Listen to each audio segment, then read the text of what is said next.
السلام عليكم ورحمة الله وبركاته وكم جرتنا بليوانكي أنا جاي قبضو جرتو الحمد لله هذا الفيديو هراك وديسني الفجرة فيديو نرامو أكما قافي كيسانيتين فيلا قوسا كاميتين رفين سكين يو فيلا نبريدا دا إسا كمتو بريدا دا إسا استشوارة جراموكا إلكتريكي تكاني إلكتريكي دانو جاتمو فيلا قوسا كانمو مشوطيكا كالاسمو كمتو يو رفين سن فيلا تنبريدا دا كجرو wanta beeku raasiniifimu dhufee jira inshallah video haga dhuma dhageeffadhaa nafaana turaa isin fayyadaa isiniin jedha warri video kiyya kanaaf haarawaa taatan subscribe godhaadhaa gara maatii kiyyaa idaamaadha warri amma dura naaf gootanii nafaana turtan ammoo galatooma galanni keessan guddaadha akkanuma nafaana tura video illee yoo jaallattan like gochuu hin dagatinaadha filaan hundi isaatiyyuu akkuma garaagarummaa qabu kanaan faayidaa mataa isaa qaba akkuma jiru kanaan faayidaa garaagaraa nuu kenna jechuudha jalqaba waa'ee filaan makinoo ka suuraa isaa asirratti argitan ka biyya keenyaa ka laastikiidha kana kam gosa kam yoo fayyadamne irra bareedaadha ka jedhu isinii himeeti boodarra ka istishwaara ka elektrikitti kaanitti fayyadamaniin sanii isallee miidhaa isaatii fi faayidaa isaallee hojjetti qabee isinii fi mashaallah jalqaba filaanii kaama laastikii kunniin kan hundi keenyayyuu beeynu biyya keenya hedduutti fayyadamna biyyan baa kanallee isumatu jira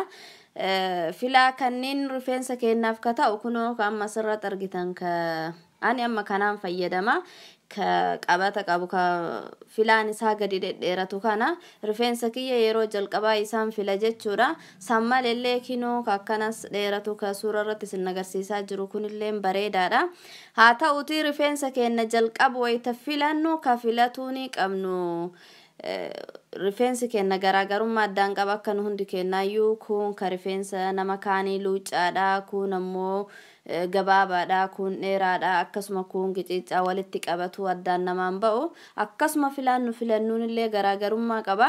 garuu rifeensa jabaataa ta'ee laafaa ta'ee xiqqaa ta'ee guddaa ta'ee filannu jalqaba rifeensa keenyaan filatuu qabnu filaa gurguddaa akkanaati kinoo qallaa dheeraa kana ta'e yookaan ammoo ka filaan isaa kanamaa filu kun gadi dheeratu ta'e akka suuraa irratti asirratti argitan kana lamaan kuniyyuu yoo itti fayyadamne bareedaadha kana lammiin keessaa anamma kinoo isa kana fayyadama isaan fayyadamuu qabna jechuudha maaliifuyyuu rifeensi keenya yoo laafaa ta'ee fi yoo jabaa yoo dheeraa yoo gabaabaa ta'ellee filaan akkanaa kunniin gugurdaan kunniin yoo nu filannee rifeensuma keenya addaan baasa suuta rifeensa keenya bakka bakkatti addaan qoonnee suuta yoo ka filluun ta'e rifeensa guddisee nu jalaa hin bubuqqisu suuta filee rifeensa keenya addaan nuuf baasa jechuudha xixiqqaa akka mushuxii kanneen yoo katti filannu ta'e ammoo mushuxiin kun rifeensa keenya qabeetuma nurraa harkisa rifeensi gariin amma rifeensi kiyya filaa gugurdaa saniin filadhee yoo ka'ee deebi'ee mushuxii kanaan filadhee illee manaaf filama garuu jalqaba mushuxii kana yoo ka filannu ta'e mushuxiin kun xixiqqaadha rifeensa hundee keessarraa seenee gadi fila rifeensa gugurdaa sanii yoo addaan baasnee hin jedhin gadi harkiseeti nu jalaa kukkuta kanaaf wayita filannu filaa gugurdaa akkasii mushuxiidhaan filuun iyyuu nama hin barbaachisu wanti rifeensarraa eeggamu rifeensuma addaan baasuudha kana achitti wanti filannee mushuxiidhaan harkisaa ollee rifeensaaf jalaa bubuqqisnuuf hin jiru mushuxiin kun guddaa faayidaa hin qabu yoo fuuluma dura kanaan gadi ciccibsuudhaaf ta'e malee kanaaf wayita filatta yoo ka filaa akkanaa ka laastikii kanaan ka fayyadamtan ta'e filaa babal'aa akkanaa ka yoo rifeensa keessanillee filtan dafee yoo sumaddaan isinii baasu ammas rifeensallee baay'isee guddisee hin harkifne gadi harkisee nama jalaa hin kukkunne ka akkanaa kanaan fayyadamaa isiniin jedha san malillee kinoo ka akkanaa ka amma biyya tana hedduminaan jiru ka akkana maramaadha yookaan kama suuraa asirratti argitan kunniin rifeensa keenyaaf hin ta'u ani yaalee jirallee dura filaa kana itti fayyadamee yaalee jira guddaa hundee rifeensaa keessa hin seenu rifeensallee gadi harkisee nama jalaa kukkuta kuni warra rifeensuma biyya kana rifeensa warra arabaa ta'e ka warra faranjii ta'e warra saniif fayyadamale rifeensa keenyaaf guddaa hin ta'u hin jaallanne rifeensa nama jalaa harkisa rifeensi keenya akka isaanii sammara bishaan ta'e ofirraa wanti hundiyyuu keessa hin fiigu osoma keenya luucaalleen akkuma ka isaanii sanii miti kanaaf kun rifeensa keenyaaf hin ta'u Rifeensi gariin jira ka filaan kunneen tokkochiyyuu hin taanee fi filaan kun tokkochiyyuu keessayyuu hin seennee fi yoo ka istishwaara elektirikitti kaan itti fayyadaman san ta'e malee filaan ka laastikii gugurdaa ta'e xiqqaa ta'e tokkochiyyuu keessa seenee hin fillee fi gaafin obboleettii xiyyaasii bakka kanatti filaa kanaan fayyadamaa yoo fayyadamee rifeensa kiyyarratti miidhaa qabamoo faayidaa akkamitti itti fayyadama jette viidiyoo waa'ee kanaas dura isiniif hojjedhuufillee itti yaadaa jira obboleettiin tiyya na gaafattee jirre jettee jennaan asumat bakka takka walitti qabee isiniif deebisuuf inshallah. Akka seeraatti rifeensi akki godhamuu qabu sila fakkeenyaaf rifeensa keenya irra dhiqannee yoo jenne carqii akka kotonii ta'e ka rifeensa keenya qabee nu jalaan harkifne ka bishaan rifeensa keenya irraa xuuxu carqii akkasiitiin xiqqoo tokko rifeensa keenya marree bishaan sanarraa gogsineeti filaa gosa kanaan filleeti addaan babbaafneeti wayituma inni jiidhaa sana ganni hin gogne jechuudha akkasitti walitti marree dhiifne wayita hegarfirru nu jalaa ciccita isuma jiidhaa san filaa kanaan fillee kaaneeti qibaatii diqoo keessa diddibnee rifeensa keenya bakka lamaaf sadiitti ashamne borumtaa sirritti addaan baafne wayita rifeensi qibaatii saniif bishaan san wajjin wal seenee moisturaayizii ta'ee jedhe wayitee san sirritti filuudha yoo borumtaa filuudha jechuudha yoo borumtaa akkas hin goone yeroo san gogsine yeroo san filuu ka barbaannu ta'e ammoo istishwaarri kinoo suuraan isaa sirratti argitan kun hedduu bareedaadha kana malee ka biraallee gosa hedduutu jira anammaa fi mana rifeensa keenyaa keessatti illee kanuma fayyadama yoo kanuuf danda'amee filaan kun nuuf filu ta'e rifeensa keenya yoo qilleensa rabbiitiin gogsanne irra filatamaadha kaamma elektirikii kanaan elektirikiitti kennee ibiddatti owwifnee gogsuurra qilleensa rabbiitiin yoo nuuf goge rifeensa keenyaaf illee bareedaadha miidhaa rifeensa keenyarra hin geessu ka gosa kanaa ka elektirikii ka istishwaaratti hin gogsan ammoo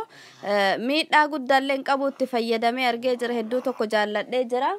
garuu yoo katti deddeebisanii itti baay'isan ta'e jechuun fakkeenyaaf amma hiita fa'aa oowwinna sirriitti itti guddisanii yeroo hunda isamaan fayyadaman ta'e oowwinni sun xiqqoo tokko rifeensa nama jalaa miidhuu hin oolu garuu miidhaa guddaa hin qabu akkan argetti ani hedduu tokko itti fayyadama jechuudha kinoo kanatti fayyadamulleen kana fakkaata.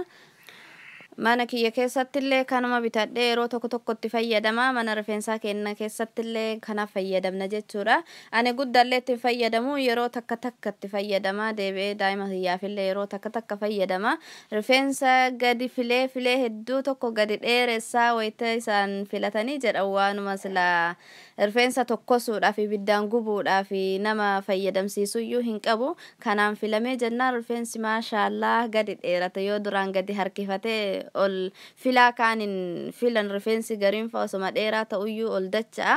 isa kanaan filanii jennaan gadi dheeratee aga rifeensuma kiyyaa jedhan tokko mudhiirra gadi nama ciisa hedduu tokko jaalladha kunin kana gosa hedduutu jira isin katti fayyadamtan isinitu beekaa kun immoo bareedaadha birriin isaallee yoo bitachuu barbaadawuma xiqqaadha biyya arabaatti hagam akka ta'an hin beeku biyya kana keessatti birrii 28 akkasuma taree 30 hin taro akkasuma jechuudha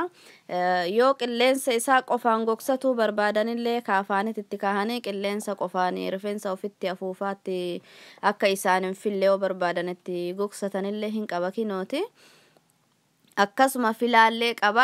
isuma kana ammoo itti keettee yoo filatuu barbaadanillee kinoo isa afaan isaa ka filaa kanatti kaahaniiti gosa bifa lamatti itti fayyadamuu danda'an jechuudha ka filaa kanatti kaahanii itti filatanii sammalillee lowii hiita kana haayi gootee oowwinna guddaarra kaahanii itti filatullee danda'anii oowwinna xiqqaa isaarrallee kaahuu danda'anii sirritti qorrullee irra kaa'atuu danda'an jechuudha gosa hedduu of keessaa qaba rifeensa hedduu tokko fila rifeensa kanaayyoo filaa oolanii yeroo hunda guyyaarraatti baay'isanii miidhaa namarra geessuu hin oolu wanti kun elektirikiidha ibiddaan hojjeta garuu torbaanitti nu rifeensa keenya guyyaa ganama hunda namni gariin madhiqa namni dhiirsa qabu dubartiin muslimaa jechuudha yoo akkas faataanee nu dhibne malee yoo kammoo torba guyyaarraa rifeensa keenya hin dhiqanne ta'e torbaan irraa yeroo takka faa lama faa yoo ka dhiqannu ta'e yeroo san kanaan filannee gogsannee rifeensa keenya akka inni gadi nuuf dheeratu gooneeti Yoo dandeenye rifeensa keenya qibaatii dibneeti ofirratti ashamuudha akka torbaan tokko agas nuuf turu jechuudha. Yoo ofirratti ashamuu hin barbaannellee akkasumatti qibaatii dibnee rifeensa keenya walitti qabanne yeroo lammata kafiluudhaaf taanu ammoo filuma adii kaan hin filleeti akkasumatti suuta addaan baafanna. Wayita dhiqnu wayiteen bishaan qabu ka bishaan sun walitti nu jalaa goggogsee jedhe qofa itti fayyadamne bareedaa natti fakkaata. Yoo yeroo hunda ganama hunda filuu nu barbaanne hunda kanuma fuune kafillu ta'e miidhaa namarra geessaa garuu torbaan keessatti yeroo takka yeroo lama addaanii tursiisanii yoo itti fayyadamanii miidhaa isaa guddaa hin agarre faayidaa isaatu caala jechuudha. Garuu ofitti hin baay'isina ganama hunda fuutanii kanumaan rifeensa keessan filaa hin oolina. Elektirikii ibidda waan ta'e rifeensa keessan isin jalaa goggogsaa yoo goggoge akka caccabu akka bubuqqa'ullee isin jalaa ta'a jechuudha. Miidhaan isaa yoo ofitti baay'isan malee faayidaa isaatu caalaatti fayyadamaa isiniin jedha. Kana fakkaatan inshallah videoon narra isiniif qopheesse inshallah gaafii yoo qabaattan karaa komentii jalaatiin naaf barreessaa yaada keessanillee akkasuma karaa komentii jalaatiin naaf kaa'a dubbisee isinii deebisa inshallah ga danda'e tokko video jaallattan like share comment subscribe gochuu hin dagatina like godhaadha nagaan naaf tura inshallah ga video biraatiin walitti deebinutti har'aaf assalaamu alaykum wa rahmatullahi wa barakatuh.